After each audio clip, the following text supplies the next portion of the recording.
ça va être très compliqué là de faire la miniature. J'ai mal au bras.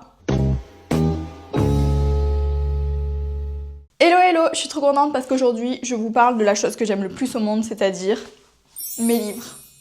Et je vous propose de faire un petit tour de ma pile à lire.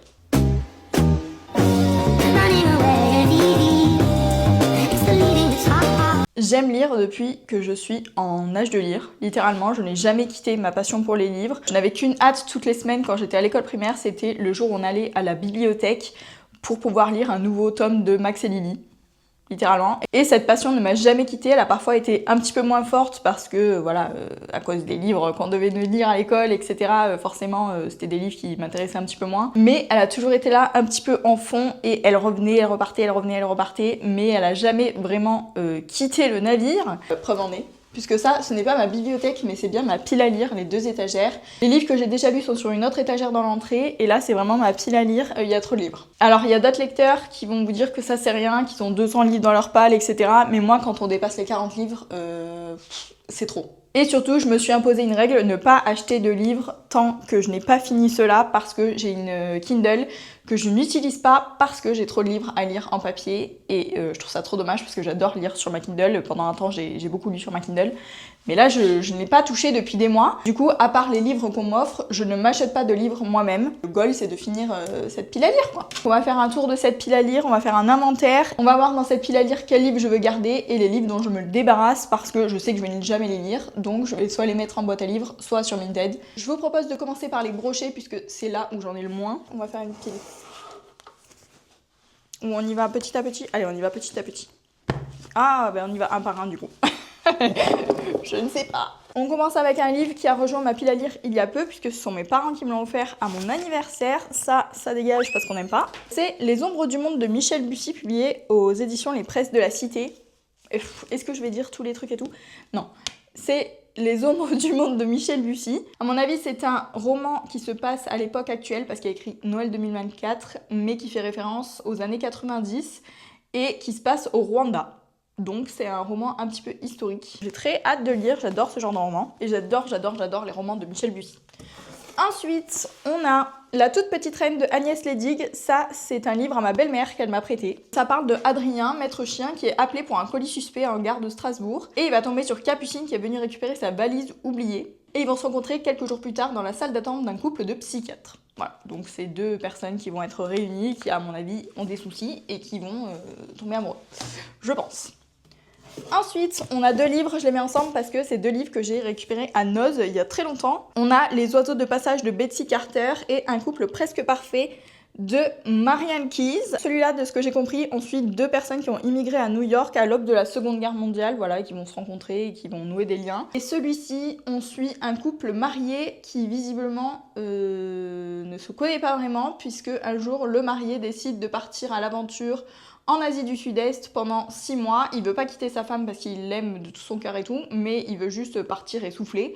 Et sa femme, bien sûr, ne comprend pas du tout, donc voilà. Je pense que je vais les garder, ceux-là. On a ensuite un livre en anglais qui s'appelle A Wedding in Provence de Cathy Fjord. Et ben voilà, je pense que le titre dit tout. C'est un mariage en Provence, et comme j'habite en Provence, vous l'avez compris, eh bien, ça me parlait et du coup, je l'ai pris. Autre livre en anglais, on a The Girl Before de J.P. Delaney. Ça, c'est un thriller, je pense. C'est une fille qui veut vivre une nouvelle aventure et donc elle emménage dans une petite maison ultra minimaliste et elle se rend compte au fil du temps qu'il y a eu un décès un petit peu bizarre dans cette maison et donc, évidemment, voilà, vous avez compris, c'est un thriller. Je pense que c'est un thriller, un peu mystère, tout ça. Pour finir avec les brochets, on a deux livres qui m'ont été offerts par la maison d'édition BMR à l'époque où j'étais partenaire avec eux parce que à l'époque j'avais un compte BookTok et un compte Booksta. Je partageais ma passion des livres sur TikTok et sur Insta et j'étais en partenariat à l'année avec les éditions BMR qui est une maison d'édition de romance. On a Witch and God, les dieux du temps, c'est le tome 1 de Liveston. Je ne sais pas du tout de quoi ça parle mais j'imagine que c'est un petit peu mythologie grecque, etc. Mythologie grecque ou romaine? Je ne sais pas. Je vous avoue que je suis pas trop mythologie, mais écoutez, pourquoi pas, hein, vraiment, je ferme pas la porte. Et un livre qui est très connu, que je pense que ça fait partie des best-sellers de la maison d'édition, c'est Troublemaker, c'est le tome 1 aussi. Ça, c'est une dark romance, je pense. Si vous savez, dites-moi dans les commentaires. Je ne vais pas les résumer de tous, parce que sinon on va y passer 3 heures, surtout sur les poches auquel on va passer tout de suite. Bah tiens, puisqu'on est dans les livres offerts par BMR, j'en ai encore 2 de leur collection Ito, donc c'est la collection des poches. On a Witch and God, mais c'est pas... c'est le tome 1 aussi, mais c'est pas la même... en gros, il y a 2 séries. Il y a 2 séries de trilogie, je crois, de Witch and God, et c'est 2 séries différentes du coup. Et on a ensuite Under the Ice, c'est le tome 1 de la saga The Players, et c'est une petite romance entre un hockeyeur et une nageuse. Voilà. On adore les romances. Alors je vous ai dit tout à l'heure que cette année j'avais décidé de ne pas acheter de livres. Eh bien j'ai menti parce que j'ai acheté ce livre très récemment. C'est La sage-femme d'Auschwitz de Anna Stuart. Et c'est un roman inspiré d'une histoire vraie. Donc vous l'avez compris, on est à Auschwitz, c'est une sage-femme. Voilà, je pense que j'ai pas besoin de donner plus d'explications. Un livre que j'avais trouvé dans une boîte à livres, c'est Confessions of a Shopaholic de Sophie Kinsella. J'ai vu le film et en fait je pense que celui-là je vais m'en débarrasser parce que en fait j'ai déjà vu le film. Donc je sais pas pourquoi, j'ai été emballée sur le moment, je me suis dit ah j'ai adoré le film, je vais adorer le livre et tout. Mais en fait je pense que je vais jamais lire le livre. Donc je vais remettre ce livre dans la boîte à livres dans laquelle je l'ai trouvé. Et il trouvera un bien meilleur destinataire. J'ai un autre livre, je ne sais pas du tout ce que c'est Le Royaume de Pierre d'Angle, le tome 1, de Pascal Quivigé, je ne sais pas. Donc c'est un prince apparemment qui est en train de sillonner les mers depuis 2 ans, qui rentre au royaume, mais pendant une escale, il y a eu une passagère clandestine qui s'est glissée à bord du navire, et donc ça va faire un retour très agité dans le royaume, etc. J'adore.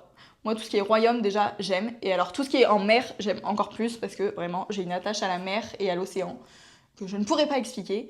Donc j'adore tous les livres qui traitent du milieu de la mer et du milieu de l'océan, du milieu de l'eau, de manière générale. Ensuite, il y a un livre de Noël que je vais pas tarder à lire, à mon avis. Non, quand même, on se calme, on est en septembre. Il s'agirait de doser. Une fois que Halloween sera passé, hop, c'est bon, je vais me mettre dans le mood de Noël. Et donc c'est Au secours, je suis dans un film de Noël de Julie-Anne Bastard. J'avais déjà lu un livre de Julie-Anne Bastard que j'avais beaucoup aimé. Et livre de Noël, j'imagine que c'est une petite romance. Chez les films de Noël, voilà, on les connaît, c'est exactement la même chose, mais en version écrite. Et vraiment, j'aime trop ces petits livres. En fait, ça passe tellement vite quand on les lit. Et c'est cosy et tout. Franchement, c'est pas les histoires de l'année, mais c'est trop bien, j'adore. J'adore. J'ai ensuite 2 livres d'une trilogie, j'ai le 1 et le 3. Je n'ai pas le 2, je ne l'ai pas trouvé en magasin pour l'instant. Je persiste. Je crois que ça c'est le 1, que c'est pas le 2. Il faudra que je revérifie. C'est la saga des 9, je crois qu'on l'appelle comme ça. Et le premier tome, c'est donc C'est arrivé la nuit. Et le dernier tome, c'est Noah. Et de quoi ça parle? Ils sont 9, ils sont amis et partagent leurs secrets, affrontent les mêmes dangers et pourtant ils ne se sont jamais rencontrés. Voilà. J'adore, j'aime beaucoup Marc Lévy. J'ai ensuite... Oh, j'arrête pas de dire ensuite, ça doit être insupportable. Ensuite... J'ai ensuite Miroir, miroir, dis-moi ce que je vaux vraiment de Louise Aubéry. Je vais vous lire le résumé parce qu'il est quand même assez frappant. Certes, on a atteint l'égalité des droits en théorie, mais on n'a pas atteint l'égalité la plus importante d'entre toutes, l'égalité de la liberté. On n'est pas libre de rentrer seul chez nous le soir, on n'est pas libre de s'habiller comme on veut, on n'est pas libre de manger ce que l'on veut, on n'est pas libre de gagner ce que l'on veut, on n'est pas libre de coucher comme on veut. Au fond, on n'est pas libre d'être qui l'on veut.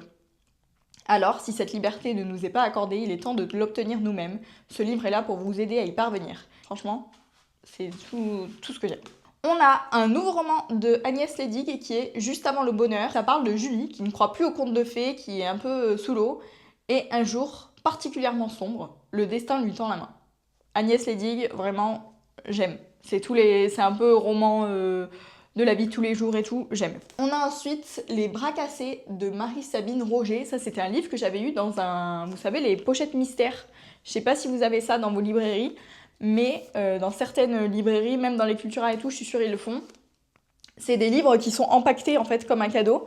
Et il y a juste un espèce de... Soit il y a un petit résumé, soit il y a des mots-clés.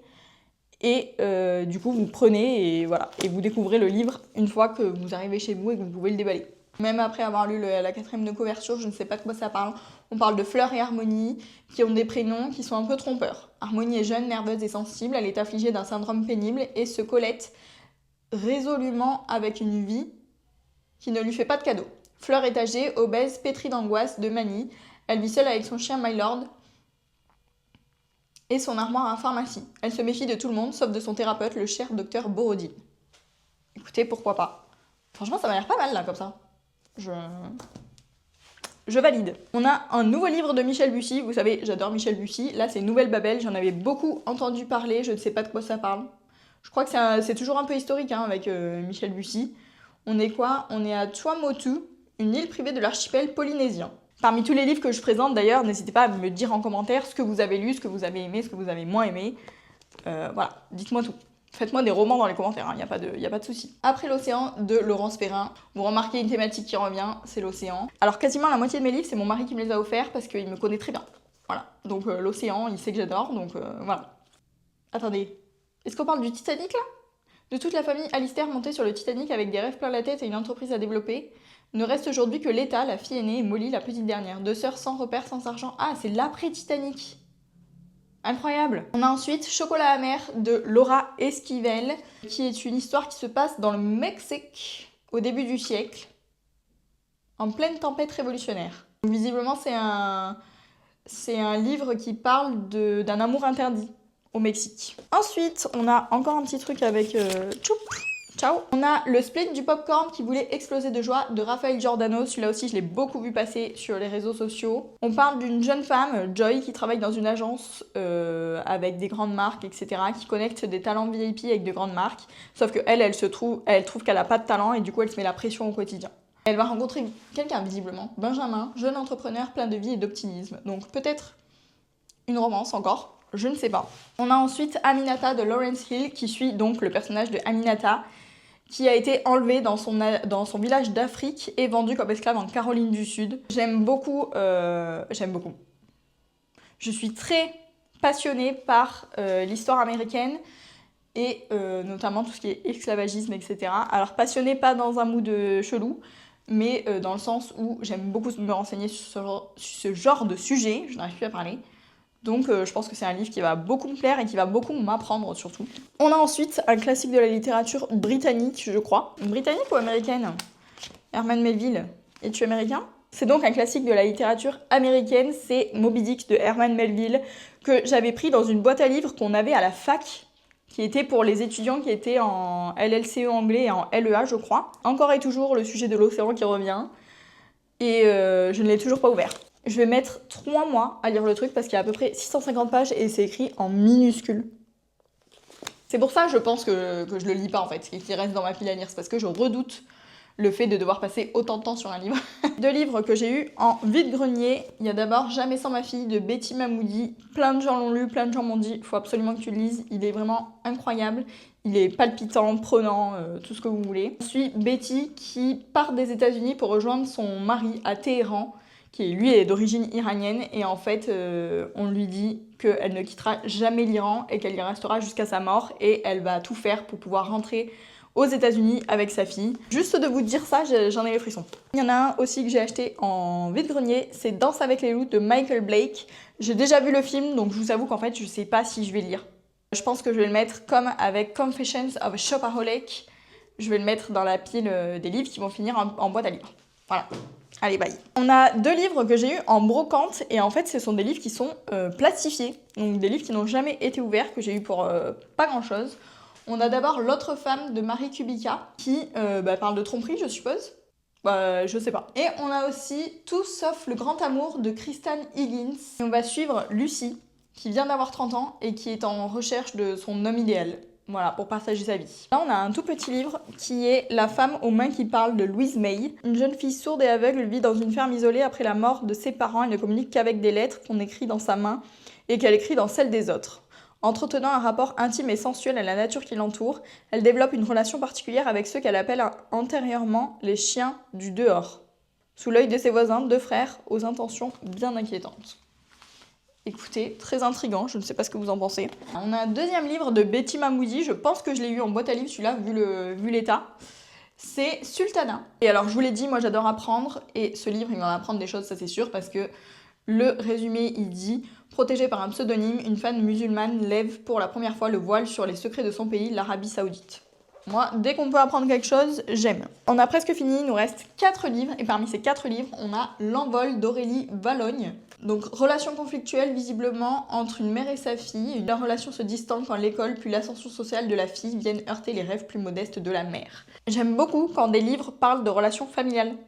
Donc sœur, sœur, frère, frère, frère et sœur, mère, fille, là, dans ce cas-là. On a ensuite Éteignez tout et La vie s'allume de Marc Lévy. On adore Marc Lévy, encore une fois. Elle avait entendu l'histoire de gens qui s'étaient rencontrés au bon et au mauvais moment, des gens qui s'aimaient d'un amour calme, de ceux qui avaient pensé au début j'ai tout raté, et puis ensuite 3 petits points. Le dernier livre en anglais de ma pile à lire, c'est The Book Collector de Alice Thompson. Je pense que c'est plusieurs histoires. Non, c'est pas plusieurs histoires. Oula. Ok, alors c'est une femme qui vient d'accoucher et visiblement sa relation avec son mari se détériore à partir du moment où elle accouche. Et elle devient obsédée avec un livre qui contient des contes de fées que son mari a enfermé dans un coffre-fort. Et elle a des hallucinations, etc. Alors je sais pas du tout où on va avec ce livre, mais pourquoi pas. Et enfin, j'ai un livre que je pense aussi, je vais mettre en boîte à livres. C'est le premier tome de Rebecca Keane, de Cassandra O'Donnell. J'en ai beaucoup entendu parler, sauf que j'ai aussi entendu dire qu'elle n'avait jamais fini cette saga. Et moi, je peux pas commencer une saga si elle n'est pas finie, c'est pas possible. Et je l'ai acheté il y a des années et je l'ai jamais lu. Et je pense qu'en fait, il va finir en boîte à livres et qu'il va trouver quelqu'un qui l'appréciera à sa juste valeur. On va maintenant compter mes livres. 1, 2, 3, 4, 5, 25, 26, 27, 32, 33. J'ai grave baissé ma pile à lire. Je sais pas de combien, mais je vais vous mettre le numéro là, la dernière fois que j'ai compté mes livres. J'ai donc 33 livres dans ma pile à lire. Dites-moi combien vous avez de livres dans votre pile à lire. Merci d'avoir regardé cette vidéo. J'espère qu'elle vous a plu. Et je vous dis à la prochaine. Bye bye!